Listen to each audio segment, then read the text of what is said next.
The snow began to fall on a Wednesday evening, thick and relentless, blanketing the narrow roads that led out of Ironwood Hollow. Jonas Mercer stood by the frosted window of his cabin, his hand resting on the rough wooden frame, eyes lost in the storm. He had returned from war years ago, but the silence of winter always carried the weight of battlefields, memories he could never set down. At his feet, Ash, the German shepherd who had followed him through fire and ruin, stirred restlessly, ears pricked at some distant sound. 2 miles away, beneath the shadow of an ancient pine, a child sat alone. Her name was Alara, though Jonas did not yet know it. She wore a torn red dress, her skin pale against the frozen night, her small body trembling with each shallow breath. Her family had called it justice when they left her there, a burden better forgotten in the snow. And as the storm thickened, she pressed a worn doll to her chest, whispering broken pleas into the wind no one was meant to hear. What Jonas could not yet know was that Ash had already heard them. The night pressed down on Ironwood Hollow, a storm of snow and wind sweeping through the empty woods like a living thing. At the edge of the forest, beside a rusted pickup truck that had long ago been abandoned, an 8-year-old girl sat trembling. Her name was Alara Wynne, though no one was there to call it. Her body was small and thin, her bare feet blew against the frozen ground, her arms wrapped tightly around a worn photograph pressed to her chest. The photo, its glass cracked and edges frayed, showed a man in uniform, standing tall with pride, his smile faint but kind. He was her father, the one she barely remembered, the one she had been told died far away on a battlefield she could not imagine. Now, alone in the storm, that picture was all she had left of him. Her red dress, torn and dirty, clung to her frame, its fabric far too thin for the raging cold. Snow clung to her messy blonde hair, freezing into brittle strands that scratched against her pale cheeks.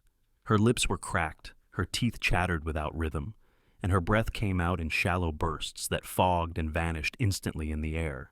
She rocked slightly, her small body trying to create some illusion of warmth. But the winter pierced through every thread, every bone. She whispered words into the storm, soft and broken. "Daddy, please, don't let me stay here. I'm so cold." The wind swallowed her voice, carrying it away as if even the night did not wish to hold her pain. Inside her chest ached not only from the freezing air, but from something deeper, a wound invisible yet cruel. She remembered fragments. Her father lifting her high above his head when she was very small, the sound of his laugh, the smell of leather on his jacket. He had been the one who promised to come home, but promises broke when men never returned from war. After his death, her mother remarried, and the house that should have been a shelter turned into a cage. The man who became her stepfather looked at her with disdain, called her useless, called her a mouth too many to feed. And her mother, once warm, had fallen into silence, her eyes turned away when Alara begged for kindness. Tonight they had driven her out. Tonight she had been left here to vanish in the snow like she had never been born. Her small hands clutched the photograph tighter, pressing it against her heart as if the image could share warmth. "I'm not a burden," she whispered to herself, though tears froze before they could slide down her cheeks. The storm howled louder, piling snow against the rusted truck's wheels, covering the ground until Alara felt she might sink into it and disappear forever. She thought of other children in town, who laughed and played, who had families waiting with blankets and hot soup. Why was she different? Why had she been chosen to be forgotten? Her body shook violently, then weakened as the cold began to numb her limbs. Her feet no longer hurt because they had stopped feeling altogether. Her fingers, red and stiff, trembled against the frame of the photograph. She leaned her head back against the rusted metal, the surface biting cold against her hair, and she let out a small whimper, part cry, part breath. "Daddy, please find me." The picture blurred in her vision as her eyelids grew heavy. She wanted to keep them open, but the dark was pulling her in. Snowflakes gathered on her lashes, her head drooped forward, and the photograph slipped slightly from her grasp. With sudden fear, she clutched it again, holding it close, as if losing it meant losing her father forever. She coughed, the sound weak and broken, then whimpered again, her chest rising with effort. Every sound she made was swallowed by the storm. No one should have heard. No one should have come. And yet, Through the roar of the wind, another sound cut through. A bark, sharp, commanding, rose in the distance. Alara's tired eyes fluttered open for a heartbeat. The sound came again, louder, urgent, echoing between the trees. Her heart, barely beating strong enough to notice, seemed to leap toward it. She wanted to believe it was real, not a dream born of her desperate mind. Then she saw a dark figure bounding through the snow, a great dog with thick fur, its chest heaving as it ran.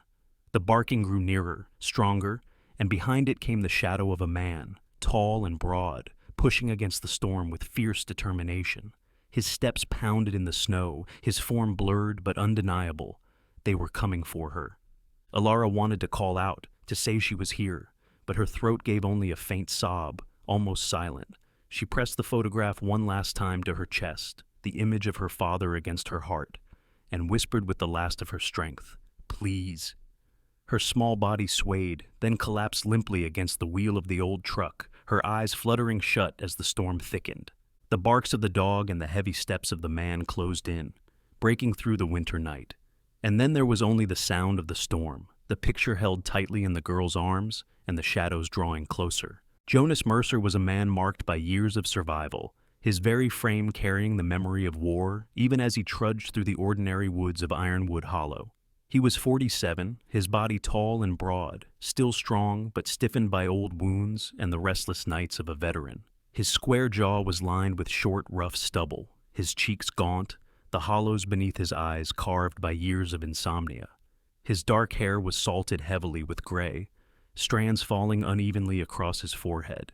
His brown eyes were shadowed, often cast downward, but when they lifted, they held a quiet vigilance, the look of a man who had seen too much to ever fully relax again.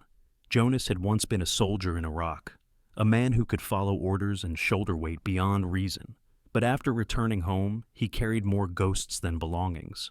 He had no wife, no children, no steady work except the small repairs he did around town when someone was desperate enough to call on him. Mostly, he lived alone in his cabin on the outskirts, where no one asked questions and silence was his only companion. His mind wandered often, replaying fragments of the past. That evening he walked the frozen paths outside the forest, as he sometimes did when the storm was not too fierce, moving to keep his thoughts from devouring him whole. His boots pressed into the snow with steady rhythm, and though the wind cut at his face, he hardly noticed. He was used to discomfort.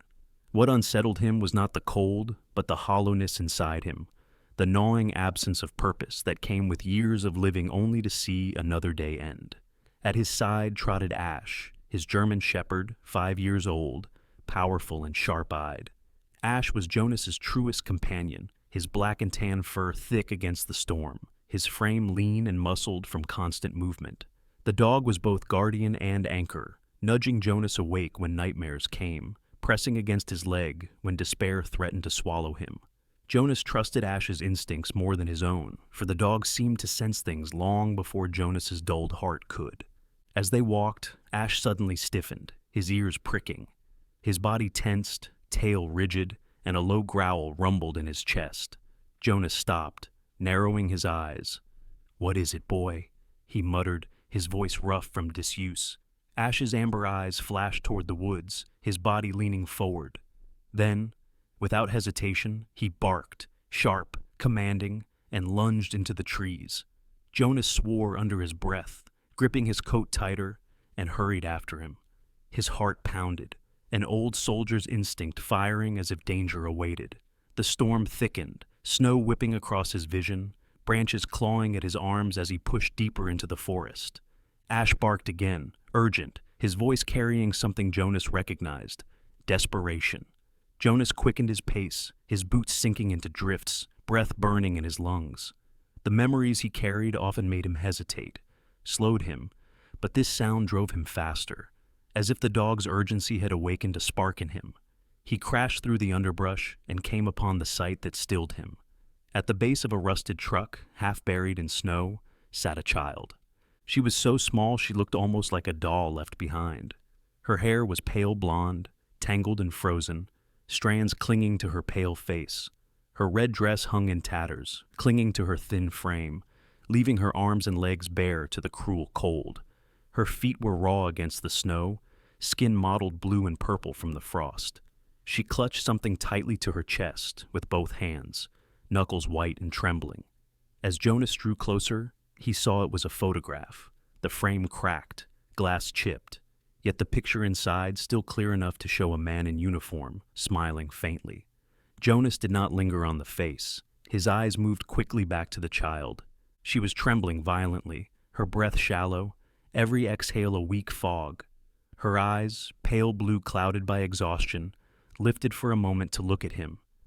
Tears streaked her cheeks, frozen into crystals. She whimpered, a sound so thin it barely reached him, and whispered, "Daddy, I'm so cold." The words broke something inside Jonas, but he forced himself steady. Ash pressed against her, his body warm, licking at her face to stir her back. Jonas dropped to his knees, scooping her carefully into his arms. She weighed nearly nothing, her bones sharp beneath the rags of her dress. He wrapped his coat around her, pressing her against his chest, to share what little heat he could. She clutched the photograph still, refusing to release it even as her fingers stiffened.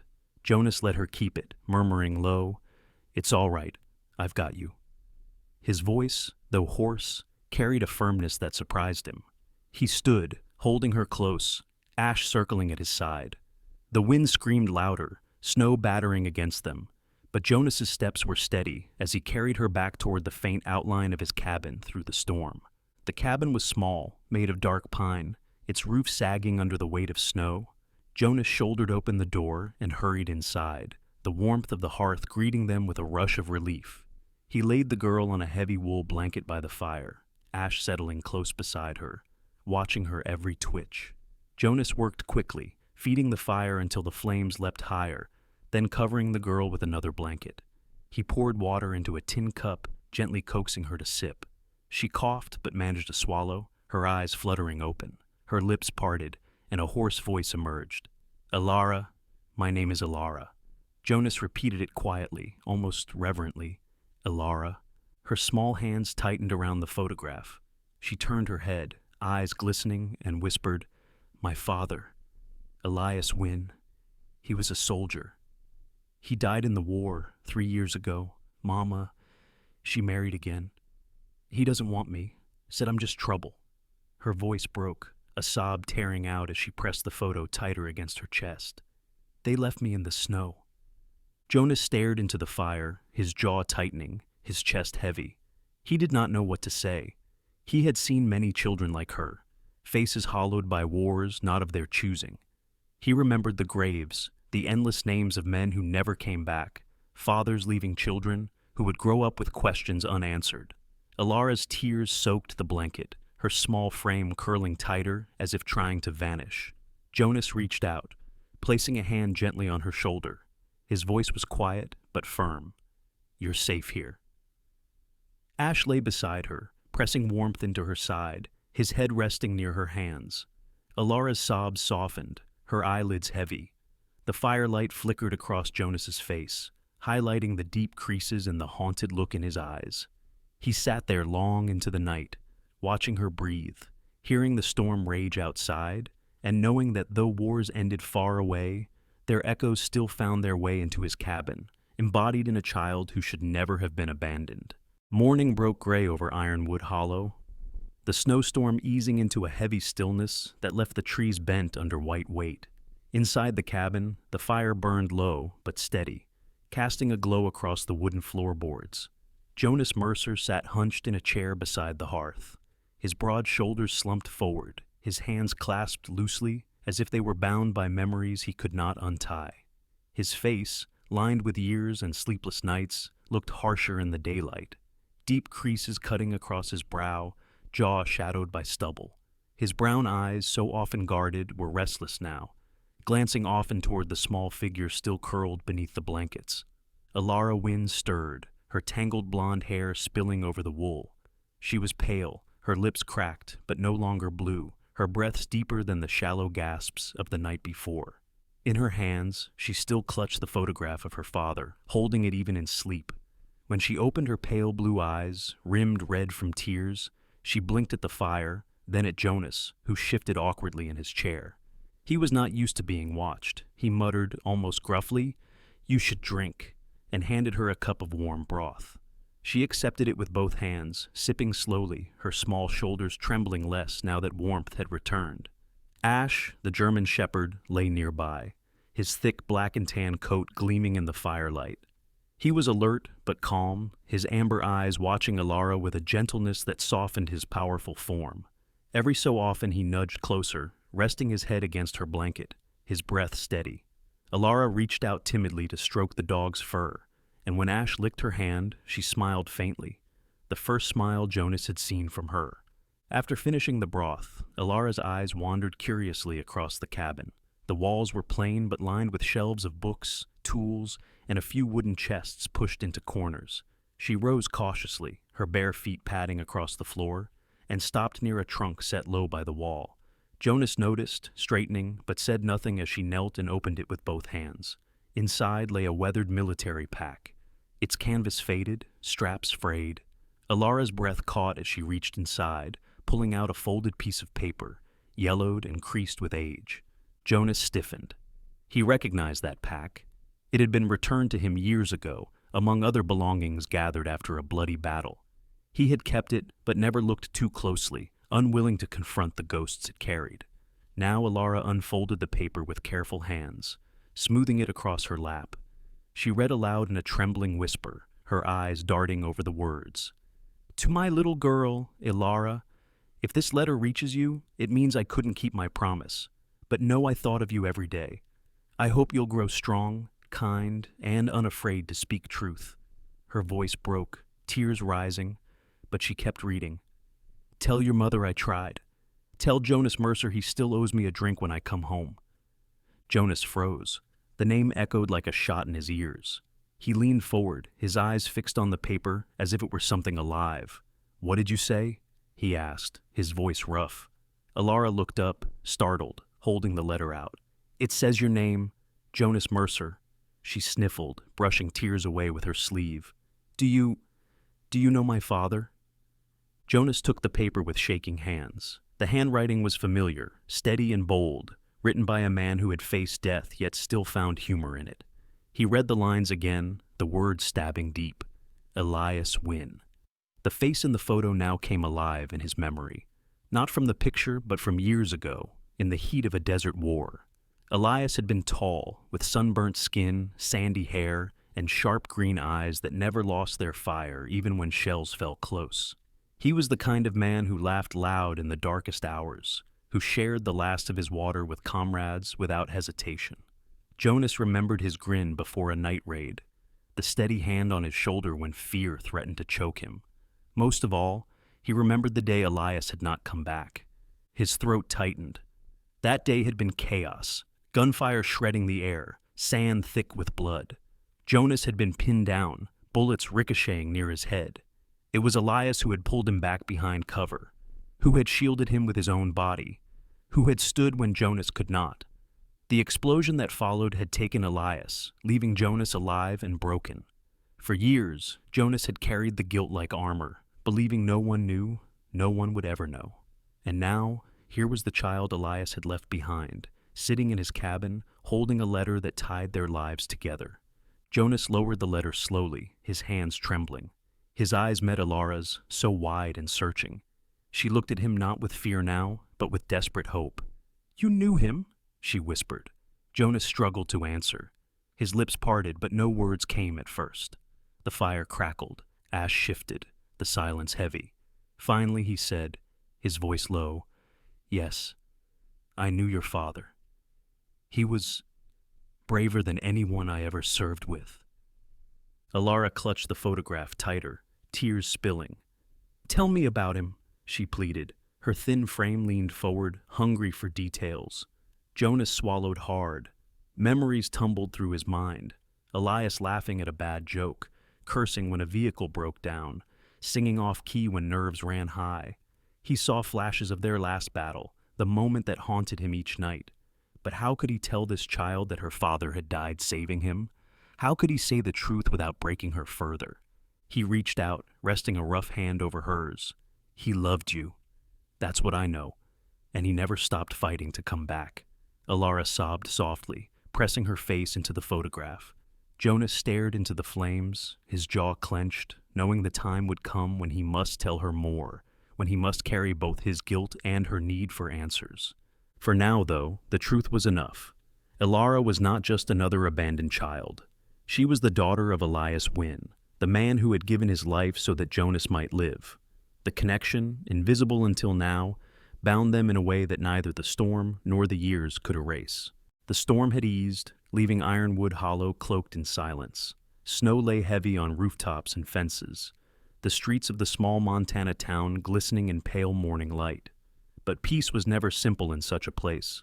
Whispers traveled faster than wagons, curling through taverns, post offices, and the pews of the local church. By midday, the townspeople were already talking.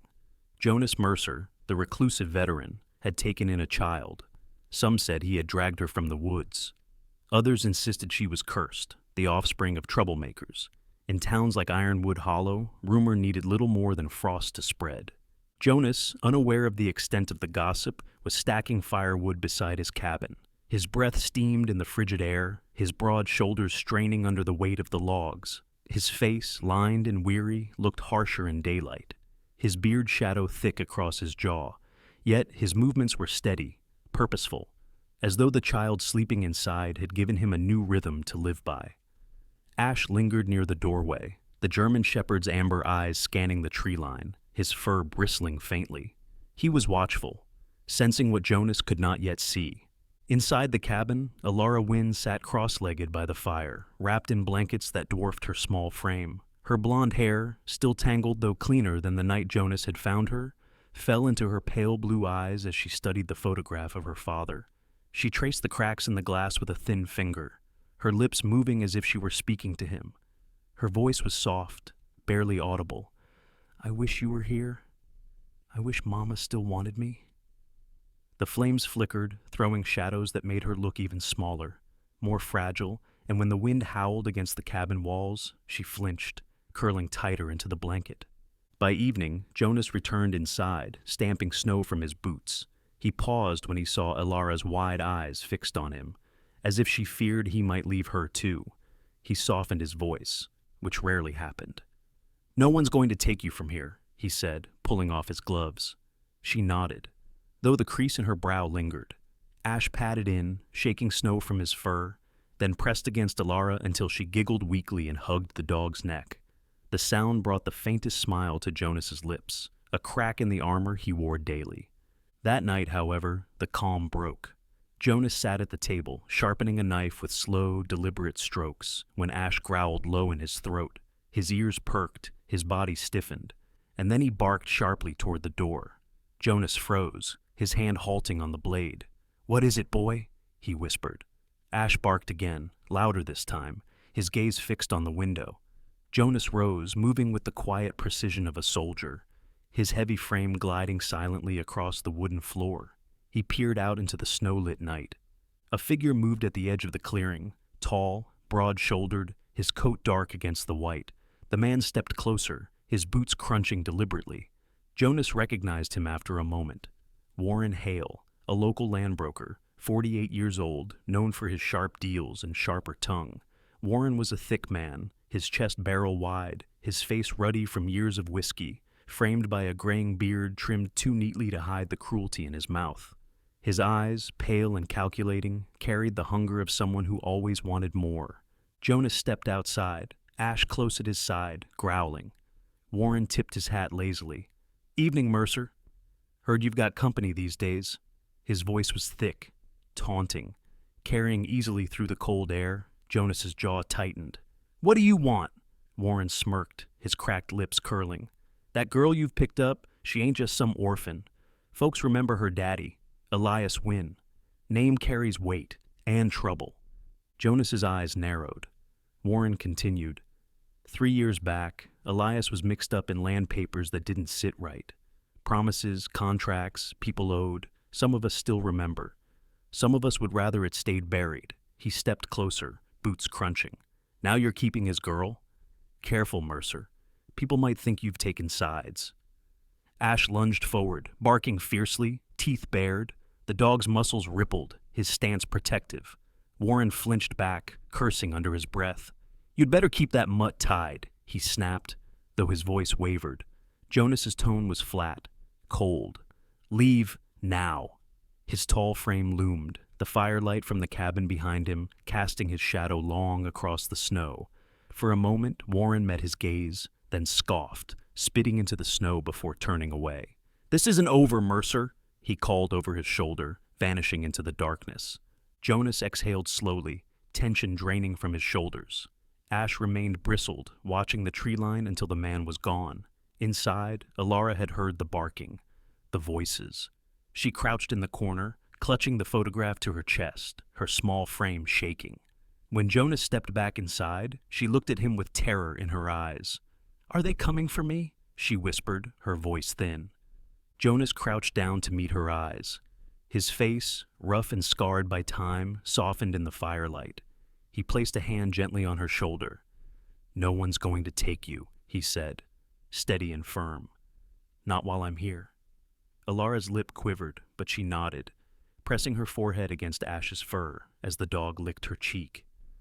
Jonas remained there for a long time, watching her settle, the words he had spoken echoing inside him. He was not a man who made promises lightly anymore, but this one he meant with everything left in him. Snow fell thick and steady as Jonas Mercer guided the wagon down the narrow road that wound toward the eastern ridge of Ironwood Hollow. The air was biting, each breath sharp in his lungs, but he did not complain. He had made this journey before, though never with company. At his side sat Alara Wynne, bundled in Jonas's heavy coat, her small hands clutching the photograph of her father as though it might vanish if she let go. Her pale face was half hidden beneath the hood, her blue eyes fixed on the horizon, with a solemnity that seemed too old for an 8-year-old child. Ash trotted beside the wagon, his thick black and tan coat dusted white, his gait steady and tireless. Every so often he glanced up at Jonas, ears pricked, as if aware that today was not like other days. Jonas kept one hand tight on the reins, the other resting loosely on his thigh, though his jaw was clenched and his shoulders rigid. His mind was not on the snow or the horse, but on the grave he knew lay waiting beneath it. The Ironwood Veterans Cemetery was small, nestled in a clearing surrounded by fir trees heavy with frost.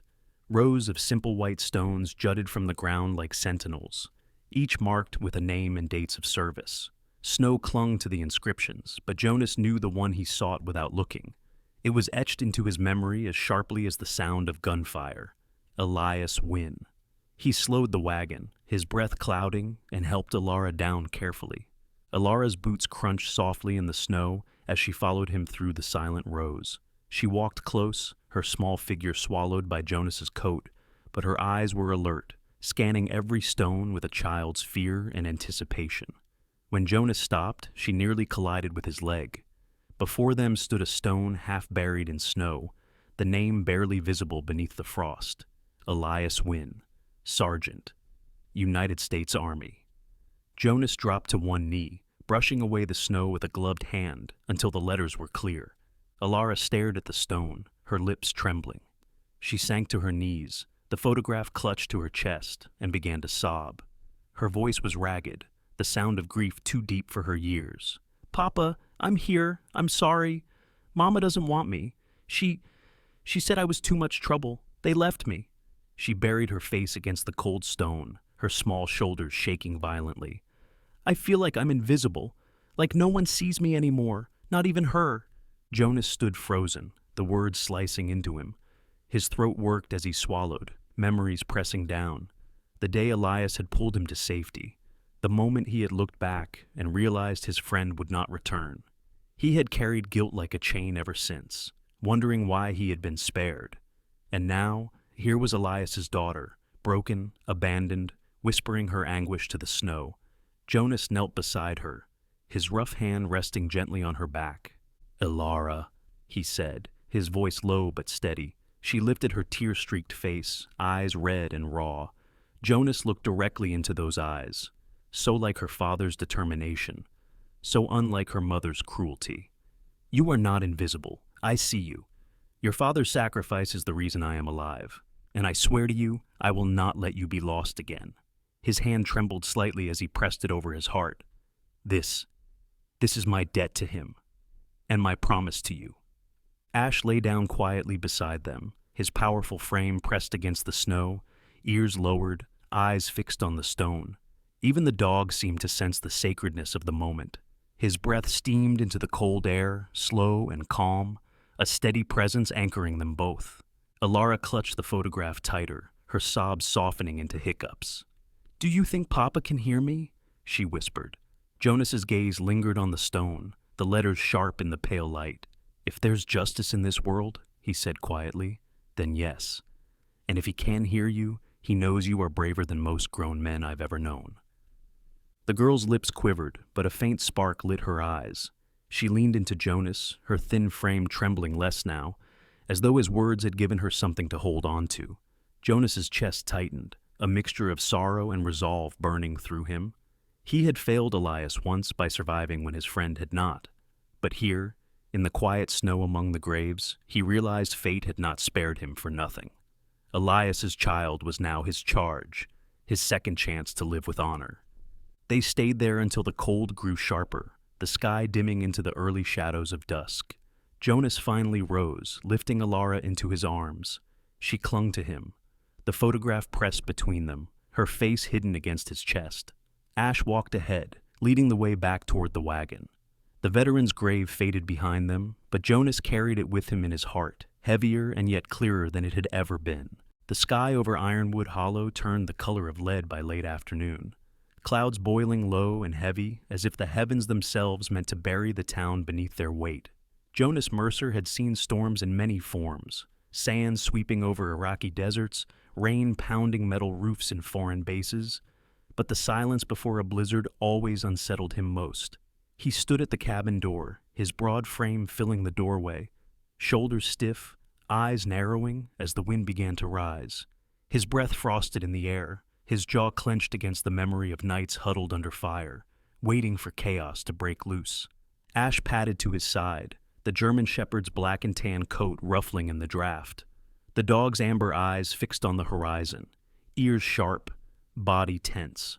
Jonas bent to rest a hand briefly on Ash's head, the warmth grounding him. Behind them, Alara Wynne shifted nervously near the hearth. She was wrapped in one of Jonas's wool blankets, the fabric dragging along the wooden floor as she peeked toward the door. Her pale blue eyes were wide, her small hands clinging to the photograph of her father even now. "Is it bad?" she asked softly, her voice trembling. Jonas glanced at her, his lined face softening slightly.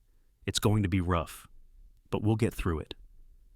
When the storm struck that evening, it came with a roar. Snow lashed the windows, wind howled against the cabin walls, and the temperature plummeted so sharply that the fire seemed to fight desperately just to stay alive. Jonas moved with practiced precision, feeding the flames, checking the shutters, ensuring no cracks would let in the killing cold. His large hands, scarred from war and years of labor, worked without hesitation, though his eyes flicked often toward Alara, who sat curled with Ash pressed firmly against her side. Days bled together in a blur of white fury. The storm did not relent, snow piling high enough to bury fences and block the path to town. They were isolated entirely, a small island of warmth in a sea of ice. Jonas rationed what little food he had stored, cans of beans, salted meat, and a sack of flour. He boiled water from melted snow, dividing portions carefully, ensuring Alara ate first. She protested once, whispering, "You should have more! You're bigger!" But Jonas shook his head, his voice firm. "I've gone hungry before. You won't." Ash played his role without command. The German shepherd curled around Alara at night, his thick fur shielding her from drafts, his steady breath calming her into sleep. During the day, he padded after Jonas, watching as the man split logs with methodical strength, the axe rising and falling in steady rhythm. The sound of wood cracking echoed through the storm like a heartbeat. Alara watched often from the window, her chin resting on the sill, a faint sense of safety blooming in her chest each time she saw Jonas working, unyielding against the cold. Inside, their world became smaller, but strangely closer. Jonas showed Alara how to stack kindling, how to stir the stew so it didn't scorch, how to patch a tear in the blanket with thick thread. His voice was rough, unused to instruction, but she followed carefully, eager to learn. When her fingers fumbled, he surprised himself by guiding them gently rather than scolding. Her laughter, thin but genuine, echoed through the cabin one evening when Ash nudged her hand mid-task and knocked flour across the table. Jonas found himself chuckling too, a sound he had not heard from his own mouth in years. At night, when the storm howled fiercest, Jonas's nightmares returned. He would jolt awake, chest heaving, drenched in sweat despite the cold, his mind replaying fire and screams. One night, his outburst startled Alara awake. She sat up, her blonde hair mussed, eyes wide with fear not of him but for him. She crawled across the floor and touched his arm. "It's just a dream," she whispered. Her small voice cut through the noise in his head. He stared at her, stunned by her courage, then exhaled slowly. Ash pressed against him too, warm and solid. For the first time, Jonas felt the nightmare loosen its grip. By the third day, food had grown thin, wood supplies strained. Jonas rose before dawn to cut more, his tall frame bracing against the wind as he carried logs back to the cabin. His beard was rimed with frost, his dark hair stiff with ice. Yet when he stepped inside and saw Alara waiting with a steaming mug of broth she had prepared, something in his chest eased. "I wanted to help," she said shyly, offering the cup with both hands. He accepted it, his rough fingers brushing hers, and gave her a rare, quiet smile. "You did good." That night, Alara spoke what had been pressing on her heart. They were huddled near the fire, Ash curled between them, when she looked at Jonas with tears shining in her pale blue eyes. "I used to wish Papa would come back, that he would hold me again, but he can't. And Mama, she left me." Her voice cracked. "But when you take care of me, it feels like having a father again." She ducked her head quickly, ashamed of her own words. Jonas froze, his throat tight, eyes burning in the firelight. He had lived for years convinced he was unworthy of family, incapable of it. Yet, here was Elias Wynn's daughter, looking at him not as a soldier haunted by failures, but as someone who could give her the safety she longed for. He reached out, placing a hand gently atop her head, fingers brushing her tangled hair. "If you'll let me," he said quietly, "I'll be that for you." Alara looked up, tears slipping down her cheeks, and nodded. She leaned against him, small and fragile, but fiercely alive, her trust offered freely despite all she had lost. Ash shifted closer, resting his head across both of their laps, his amber eyes closing as though sealing the bond. Outside, the storm raged, wind shrieking through the trees, but inside the cabin, a different kind of storm had broken.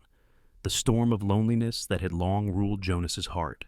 And slowly, with the warmth of the fire and the steady presence of a child, he began to feel it subside. The storm had finally broken, leaving Ironwood Hollow buried beneath walls of snow. The sky was pale and clear, and the silence felt almost fragile after days of howling winds. Jonas Mercer stepped out of the cabin, axe resting against his shoulder, his breath forming clouds in the crisp air. He looked weary, dark stubble shadowing his jaw, but his steps were steadier than before. Inside, Alara Wynn sat near the hearth, Ash curled beside her like a guardian. The little girl's pale hair caught the sunlight through the window, her blue eyes fixed on the fire with a softness that hadn't been there when Jonas first found her. She was beginning to believe she belonged here, but peace, Jonas knew, was rarely permanent. Late that afternoon, a knock rattled the wooden door of the cabin. Jonas's brow furrowed. Few dared come this far from town, especially in winter. He opened the door cautiously, Ash rising instantly with a warning growl. Standing in the snow was a man bundled in a heavy brown overcoat, his breath steaming in the cold. He was in his early 50s, tall and lean, his hair silvered but neatly combed back. His face was angular, with deep-set gray eyes that carried both weariness and resolve. His gloved hands held a leather satchel, and when he spoke, his voice was steady, though tinged with unease. "Mr. Mercer, my name is Harold Grant. I serve with the county office, Veterans Affairs." Jonas narrowed his eyes, stepping aside only slightly. "You'd better come in before you freeze." Inside, Harold removed his coat, revealing a simple wool suit worn thin at the elbows. His skin was pale, his posture straight despite the years weighing on him. He gave a small nod toward Alara, who shrank closer to Ash, clutching her photograph as if it were armor. Harold's gaze softened. That must be her, Elias Wynn's daughter. Jonas stiffened. What business do you have with the girl? Harold set his satchel on the table, unbuckled it, and withdrew a stack of worn papers. His hands trembled slightly, not from age, but from the burden of truth. I've come because I can't ignore what I know any longer. The stipend granted to the family of Elias Wynn, monthly payments meant for his child, was claimed, but not for her benefit. Her mother and new husband signed the documents. They took every cent while neglecting her. Jonas's jaw clenched, rage flickering across his weathered face. His fists tightened at his sides, knuckles white. So they abandoned her in the snow, and all the while lined their pockets with money meant to keep her alive. Alara's lips quivered, her small voice breaking the heavy silence. Please, she whispered, her pale blue eyes shimmering with fear. Don't let them hurt anyone else. Don't let them do to others what they did to me. She pressed her face into Ash's fur, tears soaking into the dog's coat. Harold's expression hardened. There's a hearing in town next week. They want to close the case quietly, bury it under other records. But if you, Mr. Mercer, testify, if you tell the court what happened, they won't be able to silence it. Jonas stared into the fire, the flames reflecting in his dark, haunted eyes. He remembered Elias, the laugh that carried across campfires, the hand that had saved his life. Elias had died for him, and this child was the legacy left behind. Jonas felt anger coil inside, but it wasn't blind rage, it was sharpened into purpose. I'll speak, Jonas said at last, his voice like gravel. I'll tell them everything. They won't bury Elias's name or his daughter. Harold exhaled, relief flickering across his stern face. He gathered his papers carefully, nodding. Then maybe justice can breathe in this town again. Ash let out a low whine, pressing against Alara, as if sensing the gravity of the promise made in that cabin. Jonas rested a hand on the dog's head, then looked to Alara. Her small face was streaked with tears, but in her eyes was something else now. Hope, fragile, but alive. Jonas crouched beside her, his broad frame casting a shadow in the firelight. They will never hurt you again, he said, steady and certain, and I won't let them hurt anyone else. Alara sniffled, nodding, clutching the photograph of her father to her chest. Thank you, she whispered, so quietly it was nearly lost in the crackle of the fire. Jonas stayed there, his hand resting gently on her thin shoulder, while outside the snow lay heavy and the world seemed briefly, impossibly still. For the first time in years, Jonas felt that his path was clear. To protect this child, to honor his friend, and to confront the shadows that had long been left unchallenged. The first signs of spring crept quietly into Ironwood Hollow. The snowbanks shrank each day, melting into rivulets that trickled down the dirt roads and carried the grime of winter away. Branches once heavy with frost now budded with the faintest hint of green. For Jonas Mercer, it felt like a season he had never truly known, a season not only of thawing earth, but of thawing spirit. He stood on the porch of his cabin, his tall frame leaning against the wooden post, the morning light warming his weathered face. His beard had grown fuller over the long winter, streaked with gray, his dark eyes softer now as they followed the figure of the girl playing with Ash in the yard. Alara Wynn, still thin but no longer frail, laughed as the German shepherd chased a stick across the muddy ground. Her tangled blonde hair caught the sunlight, her pale skin flushed with new health. She wore a patched wool dress Jonas had mended himself, and though her boots were too big for her feet, she stomped through the thawing earth with the carefree joy of a child rediscovering life. Ash bounded back toward her, his muscular black and tan body streaked with mud, his tongue lolling as he dropped the stick at her feet. She bent to hug him, burying her face in his fur, and for a moment, Jonas thought he saw Elias Wynn's spirit in her, courage, stubbornness, and warmth. But this day was not only about spring. Today was the hearing. The courthouse in Ironwood Hollow was a modest wooden building at the center of town, its white paint peeling, the bell above the roof dulled by years of storms. Yet inside, its benches were full.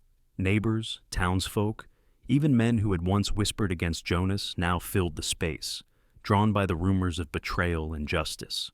Jonas walked in with his shoulders squared, wearing his best coat, simple but clean. At his side walked Alara, clutching his hand, her pale blue eyes darting nervously over the crowd. Ash followed, permitted inside only because no one dared deny the dog's loyalty. His amber eyes were sharp, his presence commanding as he settled at their feet. At the front of the room sat Judge Henry Calloway, a man in his 60s with thinning white hair and a stern but fair face. His spectacles perched low on his nose as he shuffled papers, his long fingers drumming on the desk. He was known for his blunt manner and an unwavering devotion to the law. On the opposite side sat Margaret, Alara's mother, and her new husband, Victor Dane. Margaret was still striking despite her late 30s, her once golden hair now pulled tight into a bun, her blue eyes cold and hardened. Her frame was slender, her lips pursed in a constant mask of disapproval. Victor, older and heavier, with slicked-back dark hair and a neatly trimmed mustache, wore a fine wool coat that contrasted sharply with the bitterness etched in his features. His pale skin was flushed from indignation, his hands clasped tightly together, betraying a man who loathed being challenged. The proceedings began with Harold Grant, the Veteran Affairs Officer, stepping forward. His tall, lean figure seemed even more rigid under the weight of truth. He laid out the documents.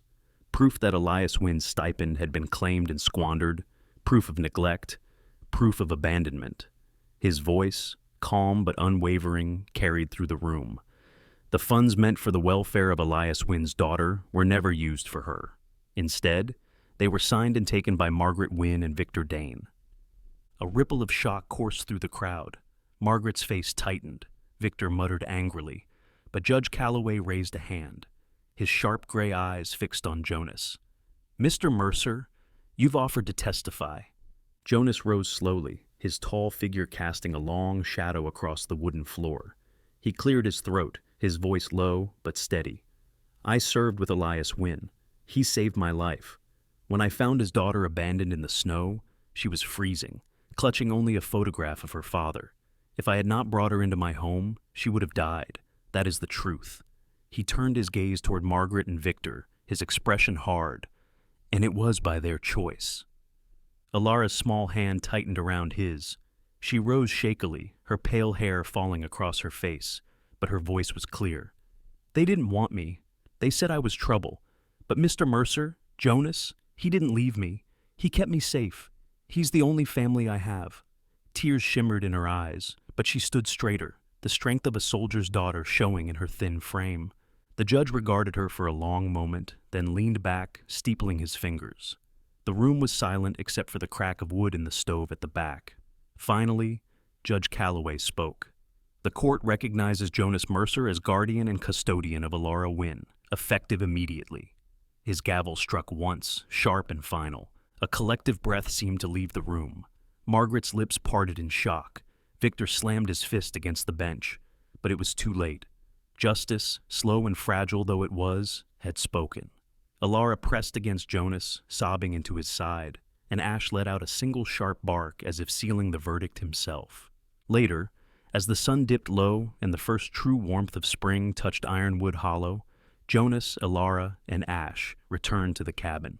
They sat together on the porch, the air alive with the smell of thawing earth and pine. Alara leaned against Jonas's side, her small hand clutching his, while Ash sprawled at their feet, ears twitching contentedly. The horizon burned with the glow of a setting sun, gold and crimson spilling across the land. Jonas drew a deep breath, the weight he had carried for years finally lifting. Beside him was the daughter of his fallen comrade, no longer abandoned but cherished.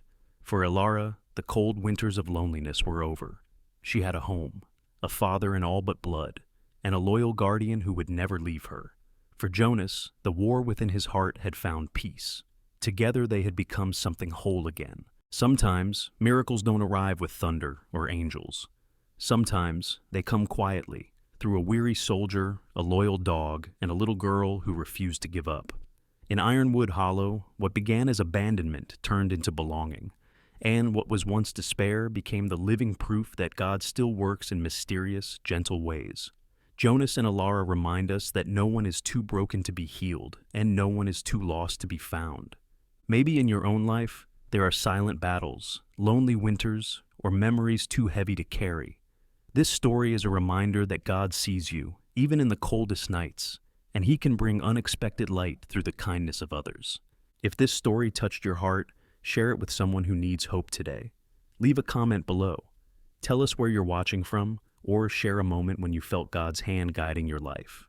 Don't forget to like this video and subscribe to the channel so more people can hear stories of faith, kindness, and second chances.